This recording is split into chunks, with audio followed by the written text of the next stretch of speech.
இயேசுனால எல்லாத்துக்கும் இயேசு தெரியும். ஆனால் எல்லாரும் ஒரே வார்த்தை சொல்லுவாங்க, அது தமிழ்நாட்டு கடவுள் கிடையாது.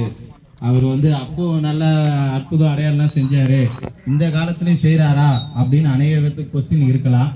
என் வாழ்க்கையில நான் உங்களுக்கு நடந்தது ரீசன்ல நான் உங்களுக்கு சொல்றேன். கடவுள் எப்போதும் அவர் செய்கிற அற்புதம் அது எப்போதுமே அவர் செஞ்சு கொண்டு தான் இருக்கிறாரு. நம்ம அநேக நேரம் அது தெரியாம இருக்கிறோம். என்னுடைய வாழ்க்கையில ஆண்டவர் செய்தது, மன இருதயத்துக்குள்ள அநேக பாரங்கள் இருந்தது. கோபம், எரிச்சல், அநேக விதமான எல்லா சூழ்நிலைகளையும் இருதயத்தில் அவ்வளவு கசப்பான எண்ணங்கள், கசப்பான சூழ்நிலைகள் எல்லாமே இருந்தது. ஆனா இயேசு அவர் அப்போ உண்மையா இருந்து சுகம் கொடுத்தாரு எல்லாரும் சொல்லுவாங்க. ஆனா இப்ப என்ன செஞ்சாருன்னு ஒரு கேள்வி வரும்.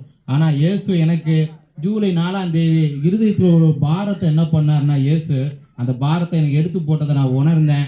அதுக்கு பிறகு என்னோட வாழ்க்கை, என்னுடைய சூழ்நிலைகள், என்னுடைய